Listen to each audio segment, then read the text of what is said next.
कहानियों की श्रृंखला में मेरे सभी मित्रों का स्वागत है। आज मैं आपके समक्ष शिवानी की प्रसिद्ध कहानी तीन कन्या लेकर प्रस्तुत हुई हूँ। विभाजन से पूर्व शिलोंग जाने के लिए सबसे सुगम यात्रा स्टीमर से हबीबगंज पार कर रेल मार्ग से संपूर्ण की जाती थी। मुझे भी शिलोंग इसी पथ से जाना था। ब्रह्मपुत्र के समुद्र जैसे वक्ष को चीरती मछली की दुर्गंध से बसाती स्टीमर घाट पर लगते ही मैंने सामने खड़ी अनीता की मामी को पहचान लिया था।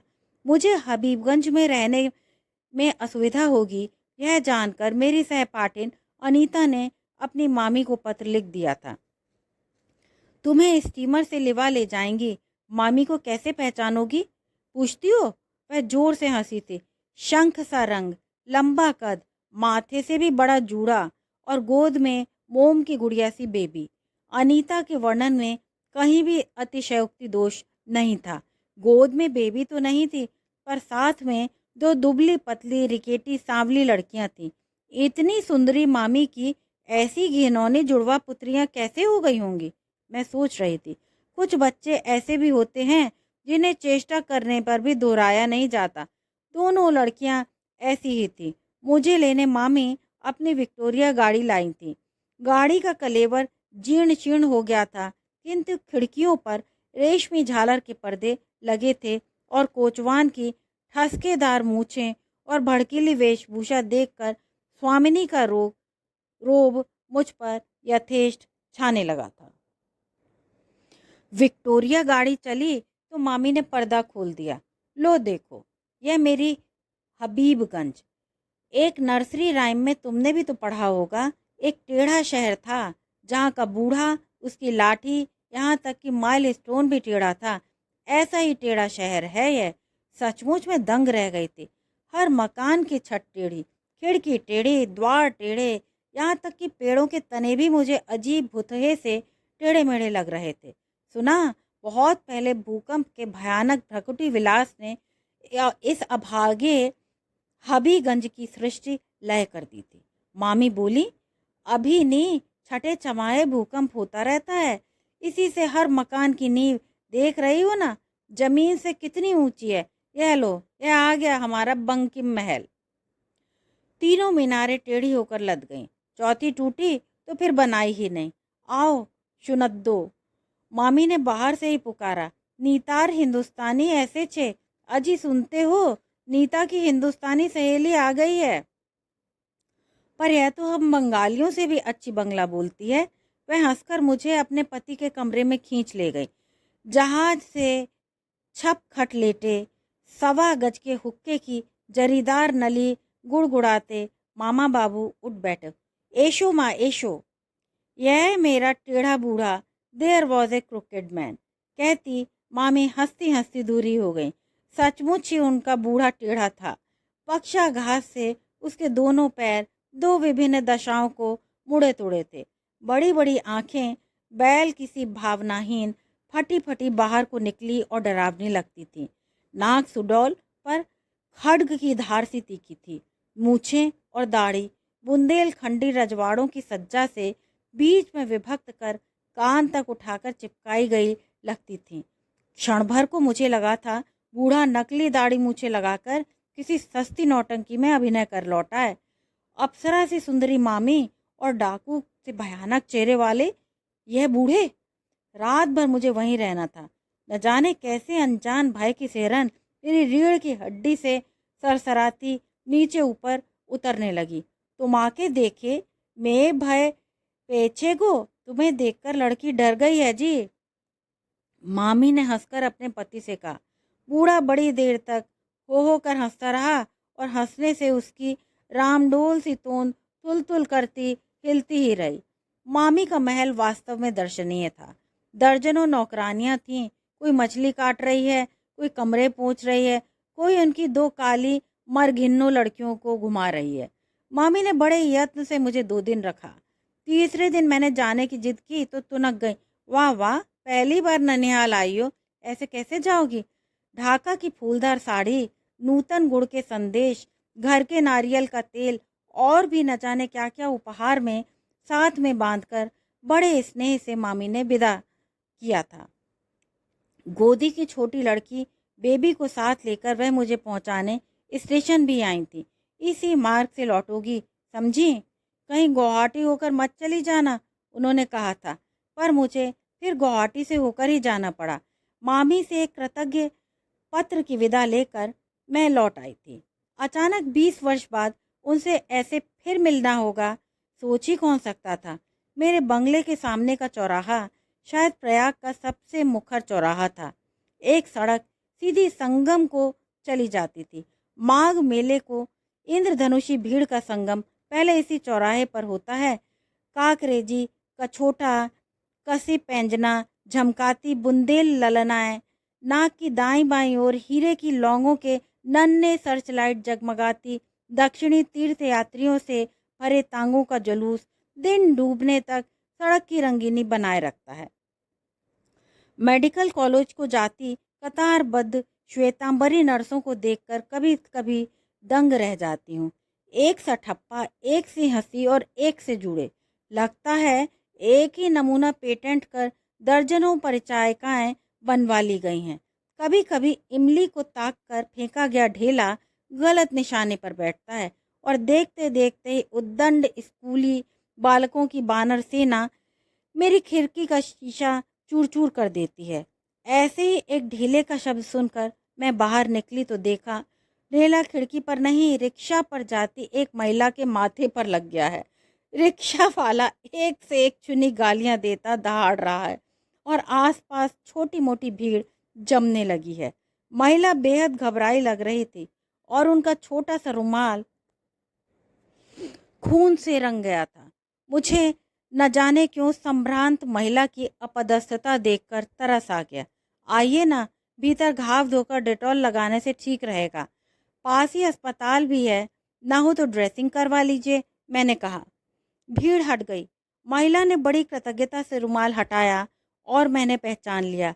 कुछ चेहरे ऐसे होते हैं जो 20 क्या 40 वर्ष तक भी इजिप्शियन मम्मी की भांति सुरक्षित रहते हैं। मामी का चेहरा भी शायद ऐसा ही था। चिकने चेहरे पर वयस्क की झुर्रियां नहीं पड़ी थीं। स्वस्थ दांतों की मुस्कान अभी भी उतनी ही स्निग्ध थी। मैंने उन्हें पहचान लिया था, पर मुझे यह देखकर बड़ा ही आनंद आ रहा था कि उन्होंने मुझे अब तक नहीं पहचाना था। मैंने उन्हें बड़े यत्न से आराम कुर्सी में लेटा दिया और घाव धोने लगी। इतना बदमाश है ये लेरेका लोग, स्कूल जाएगा नहीं, खाली फाकी देगा और बदमाशी करेगा, उन्होंने कहा तो मुझे हंसी आई। मामी, पहचाना नहीं क्या? There was a crooked man. मामी ने मुझे गौर से देखा। ओ माँ, यही तो सोच रही थी मैं, कहाँ देखा है इस लड़की को। मामी मुझसे लिपट गई। अब मेरा टेढ़ा बूढ़ा कहाँ रह गया बेटी? रह गया है यह निगोड़ा टेढ़ा कपाल। आप यहाँ कब आई मामी? मैंने पूछा। फिर तो मामी ने मुझे कई समाचार दिए। अनीता एक सरदार से विवाह कर नाइजीरिया चली गई थी। मामा बाबू की मृत्यु के पश्चात अपने बंकिम महल और साथ की सैकड़ों बीघा जमीन बेच मामी प्रयाग में बस गई थी। लड़कियां यहीं पढ़ लिख कर बड़ी हुईं। बंगाल में उनका गुजारा नहीं हो सकता। पूड़ी पराठा खाना सीख गई हैं। अब क्या बंगाल की झाल मछली और पालक का घंट खा पाएंगी? सोचा एक से एक अच्छे प्रवासी बंगाली परिवार यूपी में बिखरे पड़े हैं, कहीं ना कहीं ठिकाने लगा दूंगी, पर कहाँ? अब तो तीनों पढ़ चुकी होंगी, मैंने पूछा। तुमसे क्या छिपाऊं? बड़ी सोना रीना 25वें में है, बेबी को इसी चैत में 22वां लगेगा। बेबी की चिंता नहीं है, उसकी तो सगाई हो गई। तब बेबी की शादी चट से कर क्यों नहीं देती मामी? आहा, मैं ये आबार की बोले, देखो लड़की क्या कहती है। सबसे छोटी की कर दूं तो दुनिया यही कहेगी कि खरा माल तो बिक गया, खोटा रह गया। हिंदू गृहस्थ के यहाँ जो रीति चली आई है वही तो होगी। तुम कल अवश्य आना बेटी, तीनों बहनों को देखोगी तो पहचान ही नहीं पाओगी। अपने पार्क रोड के बंगले का पूरा नक्शा खींचकर मामी ने मुझे थमाया। दूसरे दिन सुबह मैं चल दी। इलाहाबाद की पार्क रोड मुझे किसी सुंदरी किशोरी विधवा सी लगती है। सुंदर सजे बंगले, उद्यानों में झूमते ऊदे नीले पुष्पगुच्छ, मेडिकल कॉलेज के नए चित्र से सजे चंडीगढ़ी सज्जा के बंगले, पर सब बेजान और मुर्दा। कभी घंटे टनटनाता एक आध फायर ब्रिगेड उस सड़क से निकल जाता है, तब लगता है उस निष्प्राण सड़क की निस्पंद नाड़ी फड़कने लगी है, पर फिर वही मनहूसी छा जाती है। उस दिन एक गंदा बुर्का ओढ़े एक मुस्लिम महिला सड़क से लगी जीर्ण मजार पर बेले का गजरा चढ़ा लोबान जला रही थी। उसी लोबान का मीठा धुआं पूरी सड़क पर फैल गया था। उस मीठी घुटन में मामी के बंगले का नंबर ढूंढ रही थी कि अपनी तीनों तन्वी कन्याओं के साथ खड़ी मामी मुझे दिख गई। लोहे के भारी जंगलों पर बड़े बड़े अक्षरों में कुत्तों से सावधान रहने की चेतावनी टंगी थी। कतारबद्ध मामलों में स्थल पद्म और कठाल चंपा देखकर लगा जैसे जोड़ा सांकों के ही आसपास कहीं पहुंच गई हूँ। वाह मामी, आप तो बंगाल की स्वर्गीय सुषमा को यूपी में भी खींच लाई। मैंने कहा, माँ के गुलाब देखिएगा। मामी 3 वर्षों से लगातार इनाम जीत रही हैं, सोना बोली। मामी के गुलाब वास्तव में 1.25 लाख के थे। ऐसे रष्ट पुष्ट गुलाब मैंने बहुत कम देखे थे, किंतु उनके गुलाब से भी सुंदर उनकी तीसरी कन्या बेबी थी, इसमें कोई संदेह नहीं। या तो 2 सांवली बहनों के बीच में खड़ी रहने से या गुलाबी पीले गुलाबों की मध्यम आभा से बेबी का रंग गहरा गुलाबी लग रहा था। ऐसा रंग बंगाली लड़कियों में देखने को कम मिलता है। आंखें बहुत बड़ी नहीं थीं, किंतु प्रत्यंचा सी भवों के बीच लापरवाही से खींची गई तिलकनुमा काजल की बिंदी बड़ी प्यारी लग रही थी। नाक बहुत पतली होने के कारण अधरपुट खुल जाते थे। लंबे बालों का ढीला जूड़ा बार बार खुलकर उसके कंधों पर ढुलका जा रहा था और मामी की वह जूड़ा बांधने वाली अनूठी कन्या उतनी ही गांठों में मेरा मन बांधती जा रही थी। सोना और रीना भी शायद बहन के साथ नहीं देखी जाती तो यथेष्ट रूप से आकर्षक थी। दोनों जुड़वा होने पर भी पहचानी जा सकती थी। सोना की आंखें बड़ी थीं, रीना की साधारण। सोना की नाक रीना की अपेक्षा अधिक तीखी थी, किंतु रंग दोनों का जुड़वा था। अपने रंग को पाउडर की मरीचिका से छिपाने का कोई प्रयास नहीं किया गया था, न केश विन्यास में ही किसी प्रकार का आडंबर था। इसी से दोनों बहनों की सादगी मुझे और भी अच्छी लगी। वाह, कितना बढ़िया मकान है मामी आपका, मैंने कहा। इलाहाबाद में तो मकानों की बड़ी तंगी है। आर बोलो केनो माँ, मामी बोली। हमने इस मरे मकान के लिए क्या कम कष्ट उठाया है। वह तो मकान मालिक का लड़का हमारे प्रतुल के साथ पढ़ा है। प्रतुल से हमारी बेबी की सगाई हुई है। बताया तो था, शायद तुम्हें। बड़ा अच्छा लड़का है बेटी। 2 साल पहले IPS में आया था, आजकल सहारनपुर में SP है। कब है शादी? मैं प्रश्न पूछते ही खिसिया गई। मामी तो अपनी व्यवस्था पहले ही बता चुकी थी। सोना, रीना और बेबी मेरी चाय की तैयारी करने भीतर चली गई थी। मामी फिर वही उत्तर दोहराने लगी। यही तो दिन रात प्रतुल भी पूछता है। 4 वर्ष पहले सगाई हो गई थी, अब तो कभी कभी लड़का बुरी तरह झुंझलाने भी लगा है।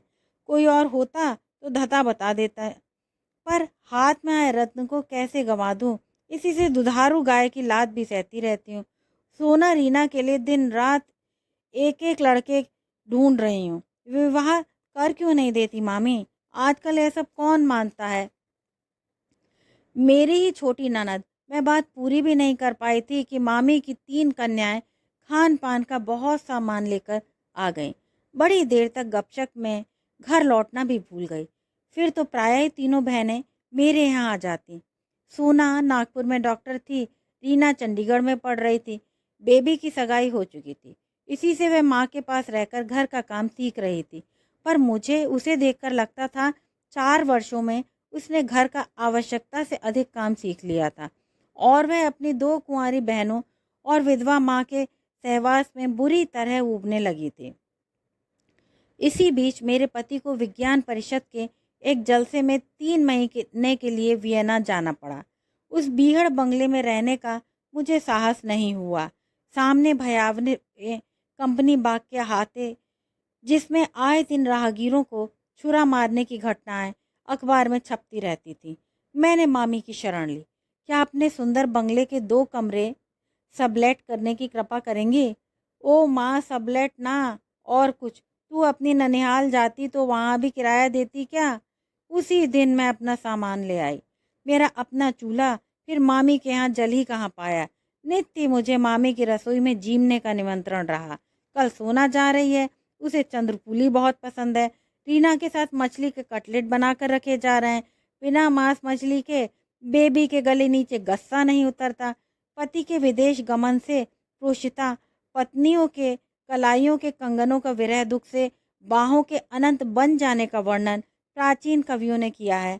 यह यहाँ तो मामी की स्निग्ध स्नेह छाया में खा खाकर मेरी कलाइयाँ ही बाहें बनी जा रही थीं। मामी के कार्य करने की पटुता एवं क्षमता देखते ही बनती थी। उनका हर कार्य इतना सुघड़ और स्वच्छ होता था कि जी में आता उनकी प्रौढ़ लंबी उंगलियां चूम लूं। जिस उम्र में स्त्रियां अकारण ही चिड़चिड़ाने लगती हैं, वही उम्र थी मामी की। पर जब देखो तब उनका चेहरा ताजे फूल सा खिला रहता। दोनों लड़कियां नौकरी पर चली गई थी। अकेली बेबी माँ के पास बनी थी। उस लड़की की एकांत प्रियता एवं अनोखा अस्वाभाविक गांधीर्य मुझे कभी कभी भ्रम में डाल देता। लड़की का स्वभाव ही ऐसा है, या माँ के कठोर अनुशासन से सधे अवांछित कौमार्य ने उसे इतना उदासीन बना दिया है। लगता था टुकड़े टुकड़े कर देने पर भी लड़की के हृदय की बात कभी भी कोई नहीं जान पाएगा। न उसे पहनने ओढ़ने का शौक था, न घूमने का, न उसे पढ़ने में रुचि थी, न गाने बजाने में। कभी कभी क्रॉस स्टिच की कढ़ाई लेकर बैठ जाती तो दिन भर में एक गद्दी काट कर पूरी कर देती। कभी 2 दिन में स्वेटर तैयार कर लेती, कभी पट्टियां बुन बुन कर उधेड़ती रहती, कभी सनक सवार होती तो पूरे घर की सफाई कर डालती। उसे भी अपनी माँ की भांति सफाई का खप्त था। मुझे उस सुंदरी लड़की की इसी आदत को देखकर कभी कभी उसके भविष्य के लिए बड़ी चिंता होती। मेरी कुछ ऐसी धारणा है कि जो नारी सफाई के पीछे मर मिटी जाती है, उसका वैवाहिक जीवन उतना सुखी नहीं हो पाता। जिसका सारा समय यही सोचने में बीत जाता है कि उसकी पलंगों पर बिछे पलंग पोशों की समानांतर रेखाओं का माप कितने इंच और कितने सेंटीमीटर की परिधि में बंधा रहना चाहिए, मेज पर सजी पुस्तकों की जिल्दों का रंग कैसे मैच किया जाए कि सुंदर लगे, या बक्स में साड़ियों की तय कैसे पिरामिड के स्तूपाकार गड्ढों में जमाई जाए। उसके पास अपनी गृहस्थी की मुख्य समस्याओं के मनन के लिए कभी कभी बहुत कम समय रह जाता है। उस नारी का पति कभी तौलिए की लुंगी बांधे कमरों में इधर उधर नहीं घूम पाता। बिस्तर की सिलवट बिगाड़ने का दुस्साहस करने पर गृहस्थी में तूफान खड़ा हो जाता है। उस ग्रह के बच्चे सजे सवरे गुलदस्तों में बंधे कटे पुष्प गुच्छों की भांति ही सुंदर पर निर्जीव लगते हैं। अपने ग्रह को आवश्यकता से अधिक सज्जा प्रदान करने में कभी कभी ऐसी कलात्मक रुचि की नारी के हृदय का अंतरंग कक्ष बिना झाड़ा ही रह जाता है और उसमें प्रयत्न की मकड़ी अपना ताना बाना बुन लेती है। सज्जा या ऑर्डर पुरुष का गुण है। इधर उधर चीजें फेंकने, रुचि से कपड़े न पहनने, दाढ़ी बढ़ा, बीमार मजनू किसी सूरत लिए इधर उधर घूमने वाला पुरुष जिस लापरवाही से अपने व्यक्तित्व की अवहेलना करता है, उसी लापरवाही से कभी अपने परिवार की भी अवहेलना कर सकता है। स्त्री की जितनी ही अस्त व्यस्त गृहस्थी होगी, उतना ही सुलझा उसका पारिवारिक जीवन रहेगा। इसी से मामी के कैक्टस की 128 किस्में, इटालियन ब्रोकेड से मढ़ा सोफा और बगदाद कालीन देखकर मुझे लगता, जिस दिन मामी और उसकी 3 कन्याएं अपने इस बनावटी आडंबर की केंचुली से बाहर निकलकर खड़ी होंगी, उसी दिन उन तीनों को एक साथ राजपुत्र से सुपात्र जुट जाएंगे। जिस गृह स्वामिनी के कालीन पर ही पैर रखने में भय होता था, उसकी पुत्रियों का हाथ कोई भला पकड़ेगा भी किस दुस्साहस से। एक दिन मैं बरामदे में बैठी अखबार देख रही थी कि मामी दौड़ती हुई आई, आज प्रतुल आ रहा है, अभी अभी तार आया है, रीवा में उसके मामा हैं, उन्हीं के यहाँ जा रहा है, मार्ग में शायद एक रात यहाँ भी रुकेगा। तुम्हें अगर आपत्ति ना हो तो तुम्हारे ही कमरे में उसके लिए व्यवस्था कर दूं। एक उसी में अटैच्ड बात है। मैं स्वयं ही अपनी सूक्ष्म गृहस्थी बटोर कर मामी और बेबी के कमरे में डेरा डाल लिया और बड़ी उत्सुकता से प्रतुल की प्रतीक्षा में बैठ गई। मामी और बेबी ने स्टेशन चलने के लिए बड़ा आग्रह भी किया, पर मैं टाल गई। उस परिवार से मेरी कितनी ही अंतरंग घनिष्ठता क्यों ना हो, उस भावी जामाता से तो किसी प्रकार का मेरा परिचय नहीं था। बल्कि मैं यदि बेबी की माँ होती तो लड़की को अकेले ही स्टेशन भेज देती। पर जब माँ बेटी प्रतुल के साथ लौटी तो मैं छत पर खड़ी थी। पहले तो मुझे लगा वह प्रतुल नहीं, बंगला चलचित्र का कोई लोकप्रिय नायक सौमित्र चटर्जी ही चला आ रहा है। उसे लेकर मामी ऊपर आई तो मैं ही उसके लिए चाय बना लाई। मैं देख रही थी लड़के की आंखें एक सेकंड के लिए भी बेबी को नहीं छोड़ रही थी। यह तुम्हारा गुसलखाना है बेटा, मामी बड़े स्नेह से बोली। वैसे तुम तो कई बार पहले भी आ चुके हो। जी हाँ, पर जिस रूप में आना चाहता हूँ उस रूप में तो अभी कहाँ आ पाया हूँ। कहकर वह आनंदी युवक एक लाड़ भीनी दृष्टि से अपनी वाग्दत्ता की ओर देखकर मुस्कुराया। मैं नहा धोकर आता हूँ, बेबी तुम तैयार हो जाओ। आप खाने के लिए कोई तैयारी मत कीजिएगा माँ, हम दोनों आज क्वालिटी में खाना खाएंगे, ठीक है ना बेबी? उसने कुर्ते के बटन खोलते खोलते कहा और तौलिया पकड़कर उठ गया। हाँ, मैं तो तैयार ही हूँ। बेबी उस दिन जितनी सुंदर लग रही थी उतनी पहले कभी नहीं लगी। बेबी उठकर बाहर जाने लगी तो मैं उठ गई। अचानक आंधी की भांति मामी ने आकर उसका हाथ पकड़ा और फुसफुसाने लगी, बोका भे, मूर्ख लड़की, इतनी देर से तुम अकेली उसके साथ क्वालिटी जाओगी? जरा भी अक्ल नहीं है छोकीर को, लोग देखेंगे तो क्या कहेंगे? बेबी का खिला चेहरा अचानक सूख कर लटक गया। हद करती हैं मामी, मैंने उस सरल लड़की का पक्ष लिया। कौन क्या कहेगा, सभी को पता है कि दोनों इंगेज्ड हैं। आजकल कौन ऐसा दामाद है जो विवाह से पहले ससुराल नहीं आता? नहा धोकर गुनगुनाता प्रतुल बाहर आ गया। ए बेबी, एक गिलास पानी तो ले आओ, गला सूख गया है। उसके पानी से भीगे बालों की लटें छल्ले सी बनाती ललाट पर फैल गई थी। स्पष्ट था कि वह माता पुत्री के तनाव से अनभिज्ञ था। वाह, आप तो अभी से बेचारी लड़की पर हुकूमत चलाने लगे। मैंने प्रयास कर मामी को हंसाने की चेष्टा की, पर मामी नहीं हंसी। दोष क्या मेरा है? देखिए ना, 4 साल से ललाट पर मेरा रिजर्वेशन स्लिप लटका है, यह बेहया लड़की घूम रही है। बेबी पानी लेकर लौटी, किंतु जिस सूझबूझ से पानी मंगाकर प्रतुल कमरे में चला गया था वह प्रयोजन सिद्ध नहीं हो पाया। प्यासे की प्यास बहुत गहरी थी।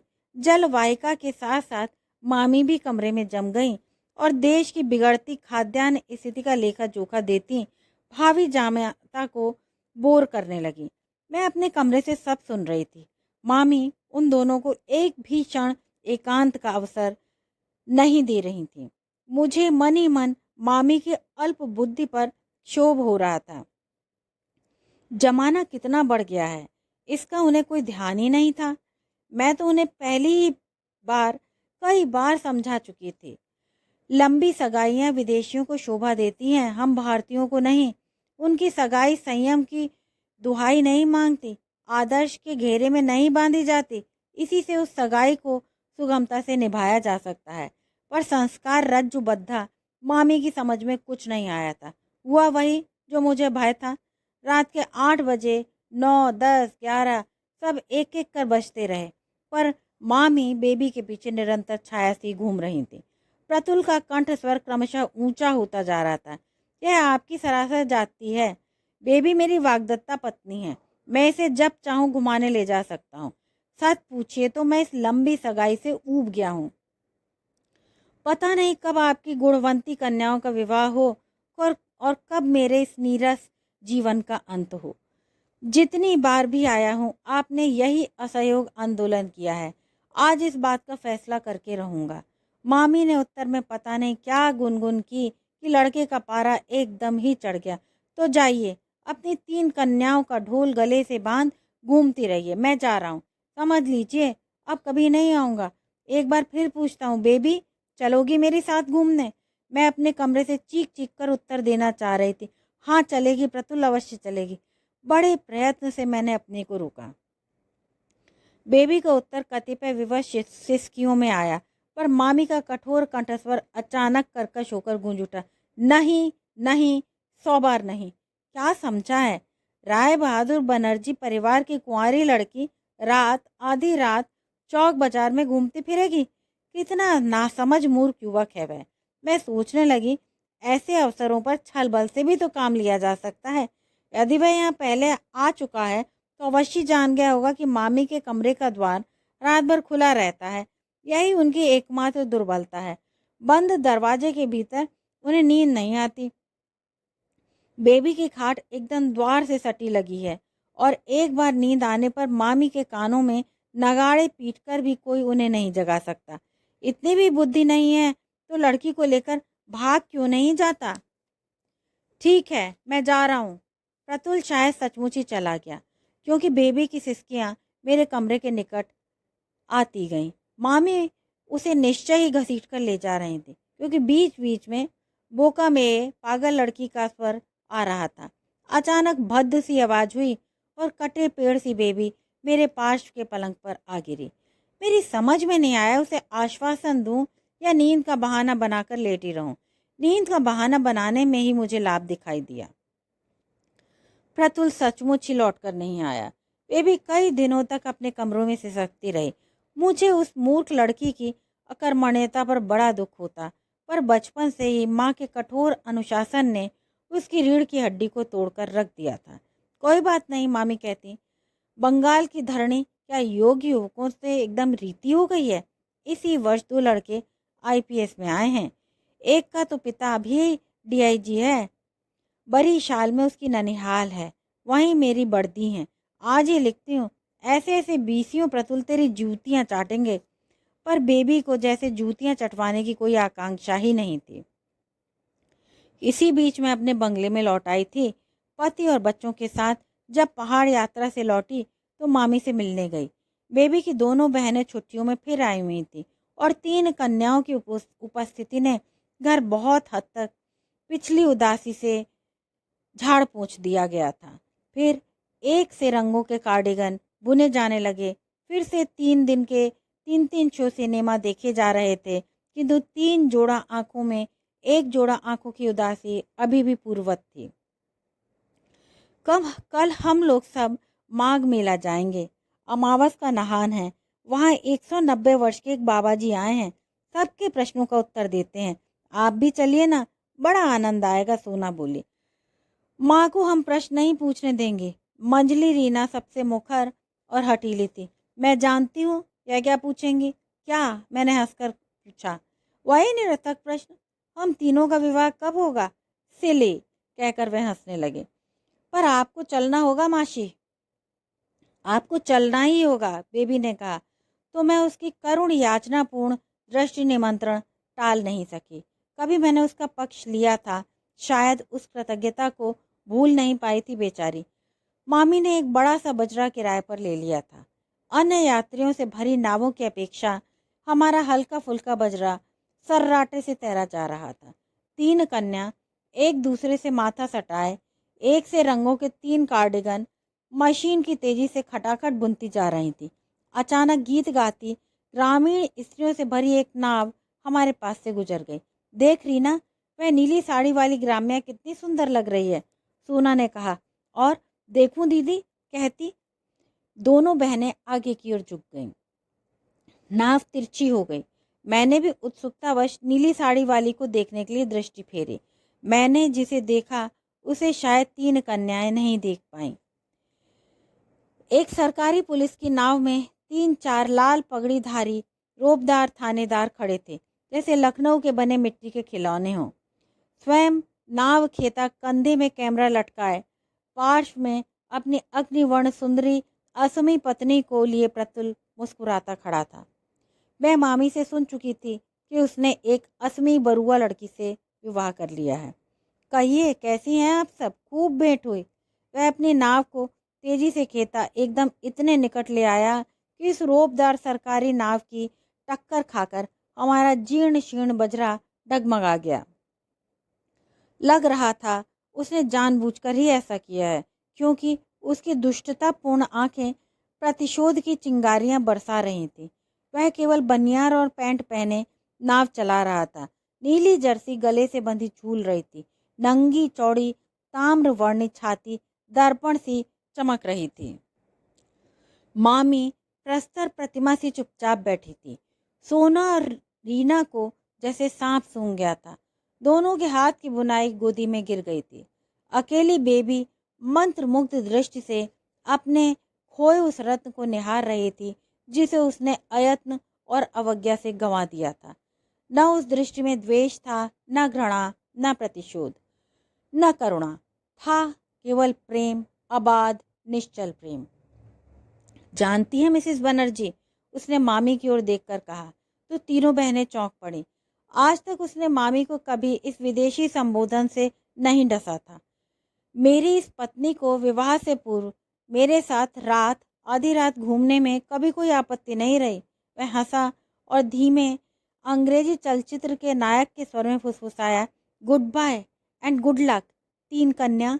हमारी नाव को फिर एक क्रूर टक्कर से डगमगाता वह तीर सा निकल गया। मामी का चेहरा क्रोध और अपमान से क्रमशः लाल से सफ़ेद पड़ता जा रहा था, किंतु उन्होंने एक शब्द भी नहीं कहा। मैं सोच रही थी कि खानदान और ब्रीडिंग का खरा सोना ऐसे ही अवसरों पर कसौटी को नहीं चलता। तीनों बहनें गोद की बुनाई को उठा सीख से नीचे गिर गए फंदों को पिरोने लगी थी। अकेली बेबी अभी भी अचल बुनाई थामे लहरें काटती तीर सी भागी जाती उसी नाव को एकटक देख रही थी, जिनके पीछे खड़े तीन थानेदारों के झब्बेदार रेशमी साफों की झालरों के बीच से दिखती प्रतुल के गले से बंधी उसी की बुनी नीली जर्सी की निर्जीव बाहें धीरे धीरे ओझल होती जा रही थीं। मुझे लगा यह त्रिवेणी घाट नहीं, ब्रह्मपुत्र का विस्तृत वक्ष है, जिसके तट से दिखती हबीगंज की टेढ़ी मेढ़ी बस्ती के बीच तीन टेढ़ी और चौथी टूटी मीनार लिए अभिशप्त बनर्जी परिवार का बंकिम महल चुपचाप खड़ा है। चार मीनारों में जो चौथी मीनार भूकंप के धक्के से टूटकर बिखर गई थी, वह फिर कभी नहीं बनाई गई। मामी ने कहा था, सोचती हूँ आज भाग्य का भूकंप जो फिर वही क्रम दोहरा रहा है, उसका अंत भी क्या वैसा ही रहेगा। धन्यवाद।